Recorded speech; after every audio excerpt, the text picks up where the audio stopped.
Dear student, welcome to this channel. हमने previous class में chapter number 3 understanding quadrilateral के exercise 3.3 के question number 1 to 6 question complete कर लिए हैं। आज हम क्वेश्चन नंबर 7 करने जा रहे हैं। तो शुरू करते हैं आज का वीडियो। तो दिया है आपको question number 7, the adjacent figure HOPE is a parallelogram, find the angle x y and z, state the property you use to find them। आपको क्या दिया गया है कि HOPE is a parallelogram। HOPE क्या है? पैरेललोग्राम है। और आपको जो x y और z है, यहाँ पर y है, x y और z की वैल्यू फाइंड करनी है। किसका यूज करके? प्रॉपर्टी का यूज करके आपको एक्स वाई जेड की वैल्यू फाइंड करनी है। आप किसी भी प्रॉपर्टी का यूज कर सकते हैं।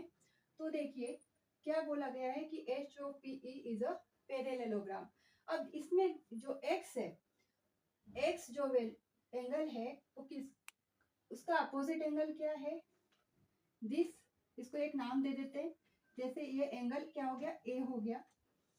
x और angle A both are the opposite angle of the parallelogram, और opposite angle of a parallelogram are equal. तो ये फर्स्ट प्रॉपर्टी का यूज करते हैं हम कि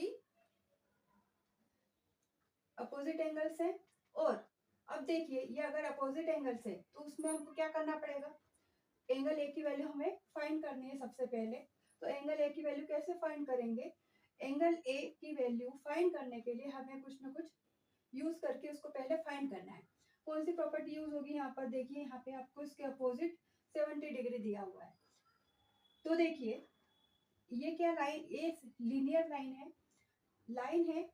लीनियर पेयर लाइन कैसी होती है? 180 डिग्री के इक्वल होती है। तो क्या होगा? Angle a plus 70 degree equal to 180 degree. Angle a plus 70 degree is a 180 degree. क्या होगा? Linear pair property. अब देखिए एंगल ए की वैल्यू फाइंड कीजिए, 180 डिग्री माइनस 70 डिग्री। तो एंगल ए की वैल्यू आपको मिल जाएगी 110। तो आपको एंगल ए की वैल्यू कितनी मिल गई?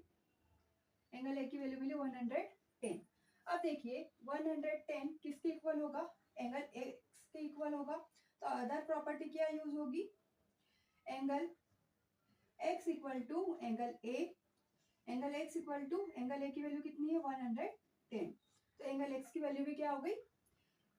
110 डिग्री। इसकी प्रॉपर्टी कौन सी प्रॉपर्टी है? अपोजिट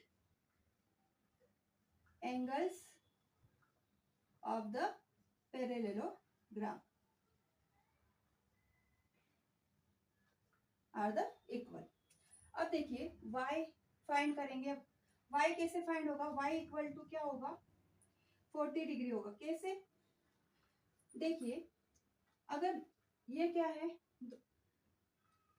दो पैरेलल लाइंस है और एक ट्रांसवर्सल है। दो पैरेलल लाइंस है और एक लाइन ट्रांसवर्सल है। तो इसका जो अंदर की साइड जो एंगल बनेंगे ये कैसे होंगे? कैसे होंगे? अपोजिट अल्टरनेट एंगल होंगे। क्या होंगे? Alternate angles. इस एंगल्स को क्या बोलेंगे हम? Alternate angle. Angle 1 equal to angle 2। Similarly this y equal to 40। These are the alternate interior angles. यहाँ पे लिखिए alternate interior angles and these are equal. Now next will be z। z कैसे find करेंगे? अब इसमें आप किसी भी प्रॉपर्टी का यूज कर सकते हैं। जैसे कि ये क्या है? एंगल h और एंगल e का sum of angle h and angle e is a supplementary. Adjacent angles कैसे होते हैं? सप्लीमेंट्री होते हैं। तो उसका भी यूज हो सकता है। अब और एक और है z के लिए। अब ये देखिए ये ट्राइंगल है। ट्राइंगल का यूज करके भी आप z की वैल्यू फाइंड कर सकते हैं। Sum of the angles of the triangle is equals to 180 degree. उस प्रॉपर्टी का यूज करके भी आप सॉल्व कर सकते हैं z की वैल्यू। और एक और पार्ट है कि जैसे कि ये जो पार्ट है 70 डिग्री और पूरा एंगल एच 70 डिग्री और angle H, it is a corresponding angles. कैसे बनेंगे? Corresponding angles. Line parallel line के राइट साइड में जो एंगल बन रहे हैं वो करस्पॉन्डिंग एंगल कहलाएंगे। तो देखिए z प्लस 40 डिग्री, ये पूरा एक एंगल बन रहा है z plus 40 degree equal to 70 degree. तो z की वैल्यू आपको मिल जाएगी 70 degree minus 40, z equal to 30 degree. तो आपको x की वैल्यू मिल गई 110 डिग्री, y की वैल्यू मिली 40 डिग्री एंड z की वैल्यू मिली 30 डिग्री। इस तरीके से यह क्वेश्चन यहाँ पर कंप्लीट होता है।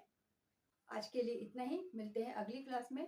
अगर आपको आज का वीडियो पसंद आता है तो लाइक करना, शेयर करना और सब्सक्राइब करना ना भूलें। Thank you very much.